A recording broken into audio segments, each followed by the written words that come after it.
Hello and welcome to the podcast. A few months ago I made a video about female psychopaths and that received quite a bit of attention. I'll put a link in the description to that video, and it would seem that quite a lot of people are interested in that particular subject, and I thought it would therefore be useful to look in a bit more detail at what he's actually saying and at some of the criticism to his work.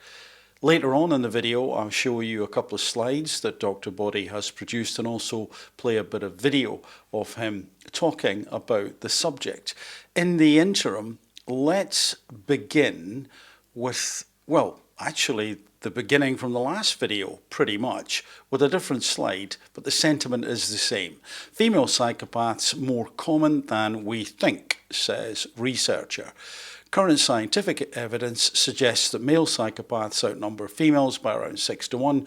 However, an expert in corporate psychopathy, Dr Clive Boddy of Anglia Ruskin University, argues that studies may be failing to identify female psychopaths because they're largely based on profiles of criminal and male psychopaths.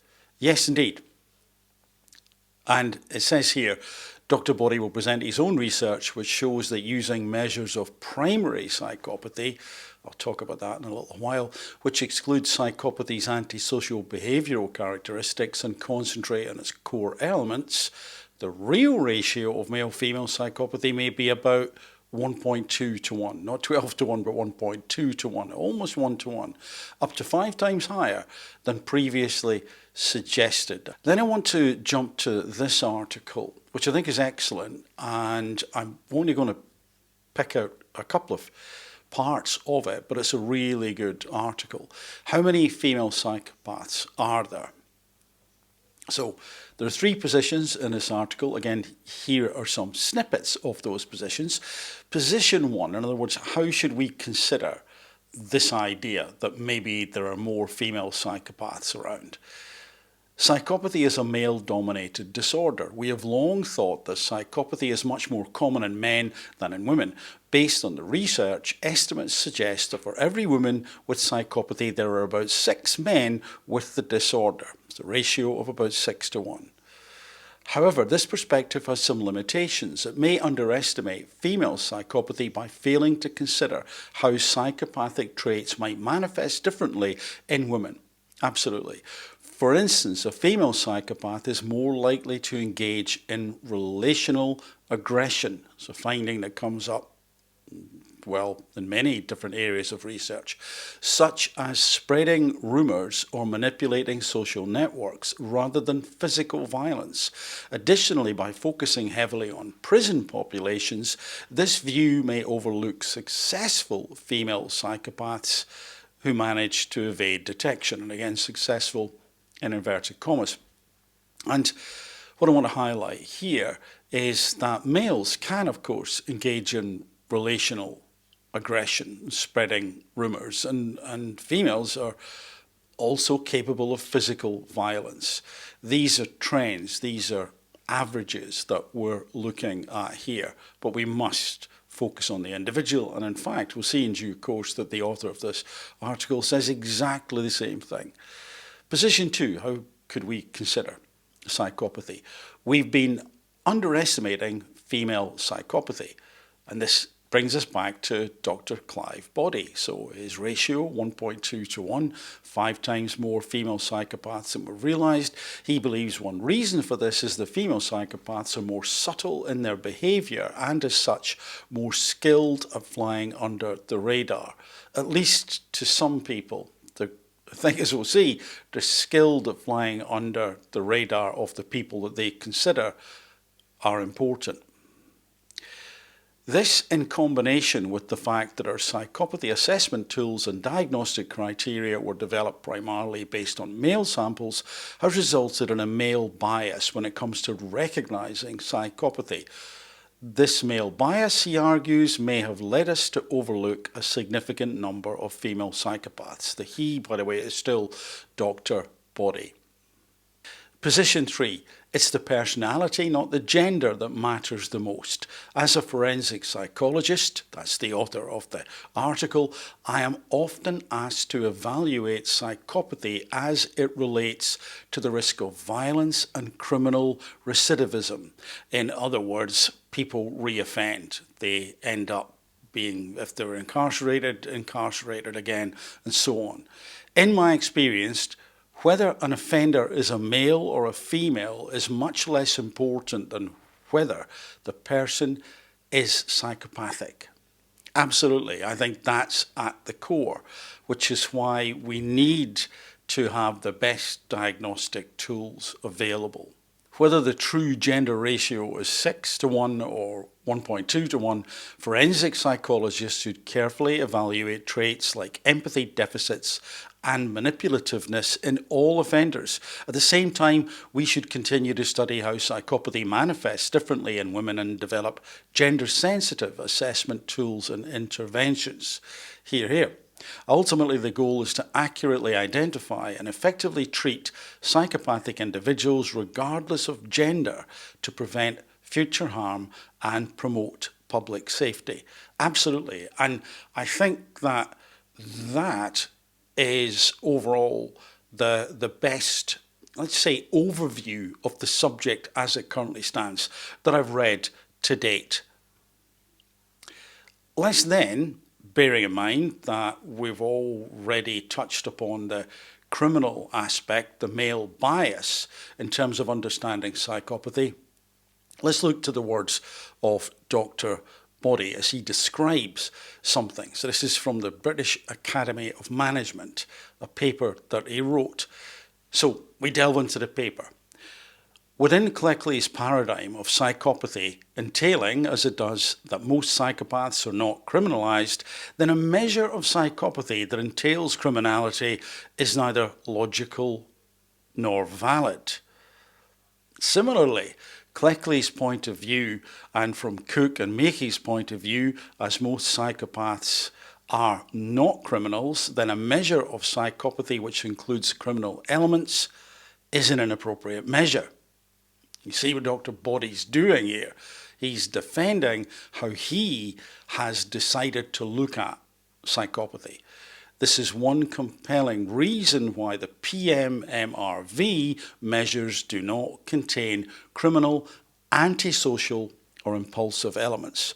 Because this is how he has been critiqued, criticised, some could argue, attacked a little bit. So this PM-MRV we'll look at in due course. We'll explore what that is. So then we get into this area where he is criticised, or his measurement tool is criticised. This is from Daniel Jones and Robert D. Hare. Now, it's worth pointing out that Robert Hare is a large figure. He looms large in the world of psychopathy measurement. The Robert Hare checklist is extremely well known, and we shall look at that and the derivations thereof.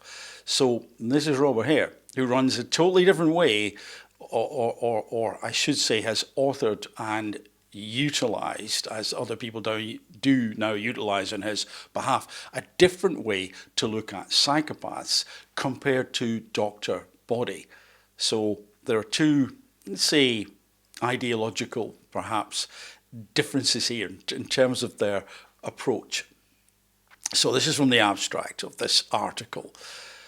Boddy and his colleagues, not Dr. Boddy, not Dr. Boddy et al., but Boddy and his colleagues have published several articles on corporate psychopathy using what they refer to as, and here we go, the Psychopathy Measure Management Research Version, the PM-MRV, Psychopathy Measure Management Research Version. They base this measure on the items that compare the interpersonal and affective dimensions, emotional dimensions, of the Hare Psychopathy Checklist-Revised. That's the Hare Psychopathy Checklist from Robert Hare, the author here. A widely used copyrighted and controlled instrument. The PM-MRV not only misspecifies the construct of psychopathy, but also serves as an example of the problems associated with an attempt to form a new scale by adapting items from a proprietary scale. So they're not happy, and they don't agree with the way he has put together his checklist. Now, by the way, this is before he's talked specifically, which was just recently, about female psychopathy. This is a critique of the instrument, but he's used this instrument, as we shall see, to go back over some of his research and run it through the lens of male and female. So now let's look at this, the Hare Psychopathy Checklist screening version, PCL-SV. Now, the reason I've jumped to that is because not only have some people criticised Dr Boddy's approach in terms of his checklist, other commentators have said, this is all taken care of, Dr Boddy. Your checklist is obsolete. In fact, it's not good. It doesn't really make any sense. And we've already got this in terms of Hare psychopathy testing instruments, in terms of this, the screening version. And that will take care of things. That will give you a true assessment of how many individuals are female psychopaths. So let's look at it. The Hare Psychopathy Checklist screening version is a 12-item symptom construct rating scale designed for use by expert observers to assess the lifetime presence and severity of symptoms of psychopathic personality disorder. Now, note there, for use by expert observers. So just like the original Hare scale, this one, the screening version, requires people to screen, to ask questions, and to make some assessments. And let me skip on down here. As its name implies, the PCL-SV also can be used in conjunction with the PCL-R, let's see, a revised original version of the psychopathy checklist in correctional and forensic psychiatric settings with elevated scores on this instrument, triggering administration of a more detailed and comprehensive assessment using the PCL-R, the revised version of the original one, because of its demonstrated association with future violence. The PCL-SV is most often used as part of a comprehensive violence risk assessment using structured professional guidelines for assessing violence risk. Dr Boddy's checklist is in part, well, it's self-assessment, whereas this requires expert observers.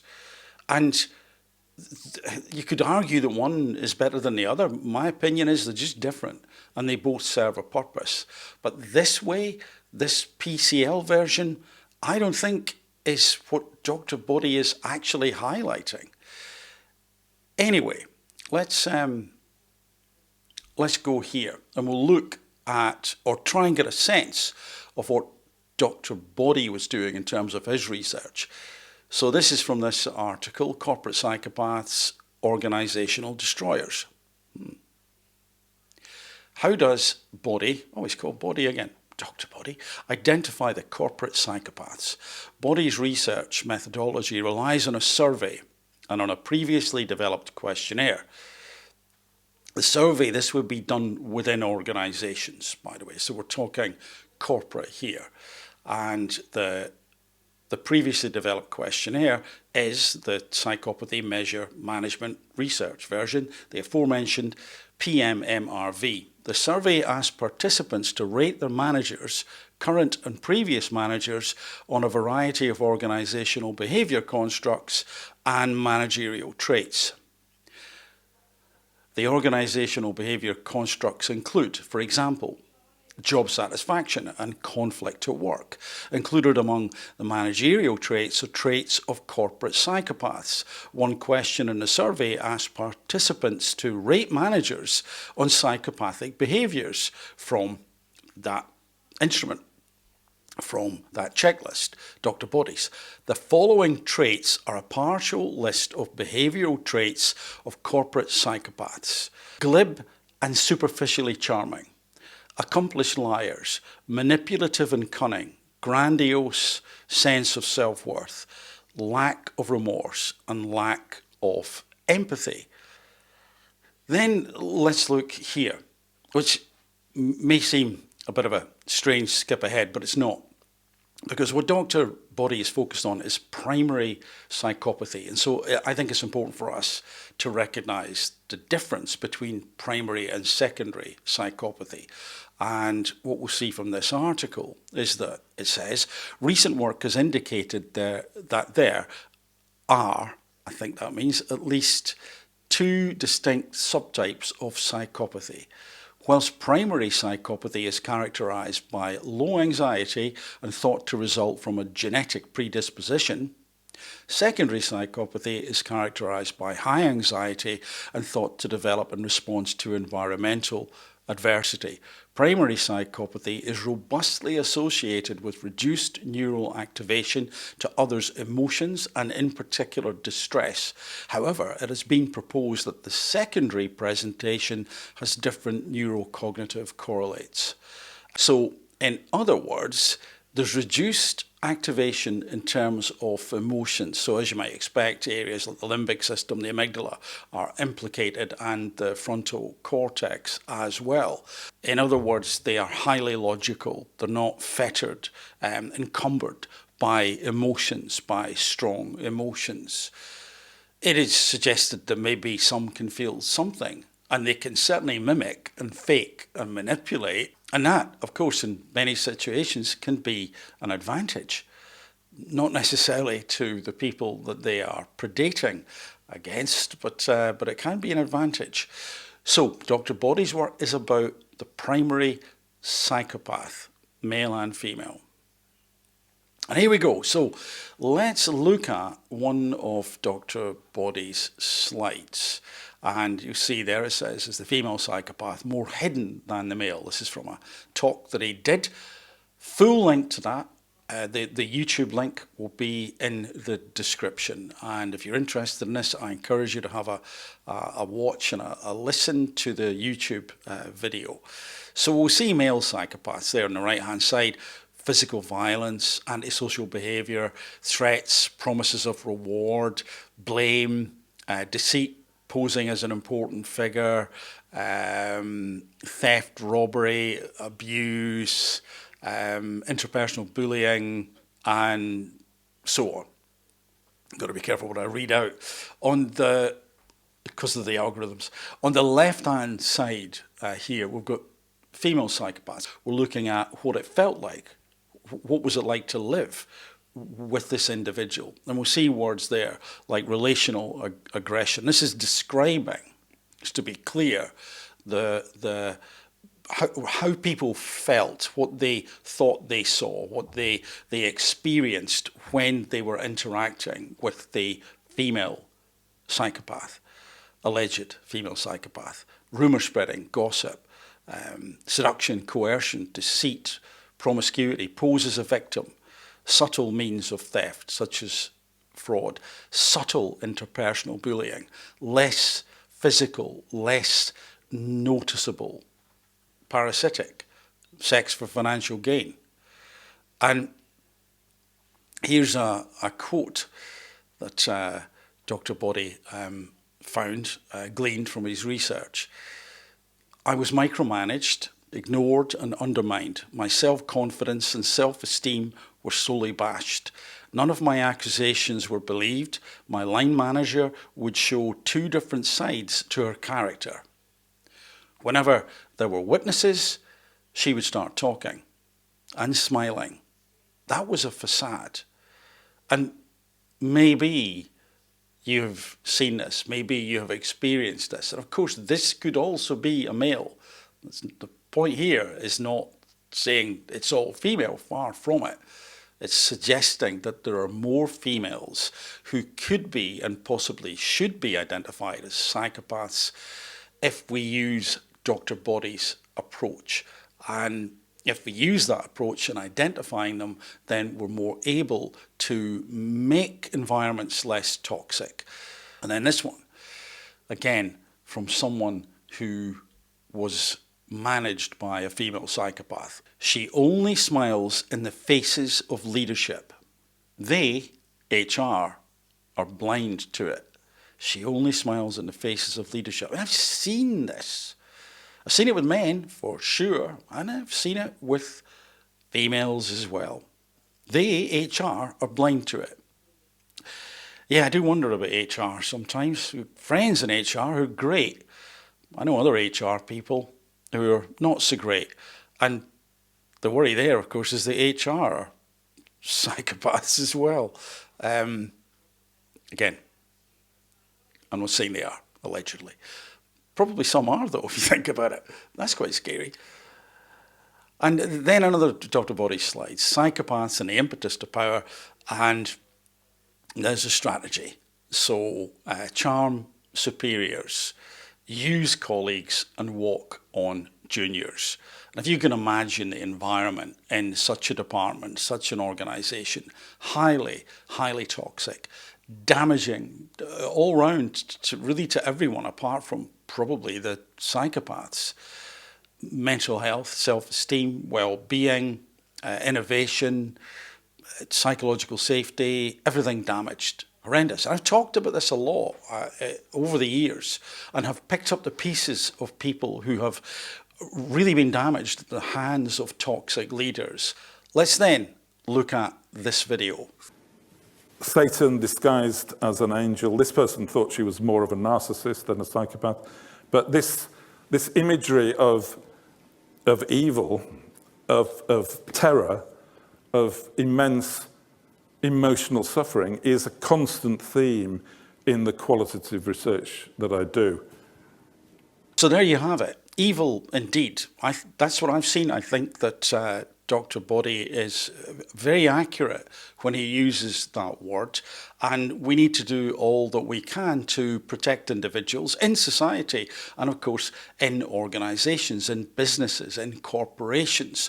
And unfortunately the psychopaths, male and female, are very good at looking good in terms of interviews. And this is why for a long time I've talked about the need to not only develop the people who are there and who appear at least not to have psychopathic tendencies, but also to look at how we recruit and how we monitor and what probation periods are like, and also to look back at the collateral people damage, as I call it, when someone turns up at the door, highly recommended. Why?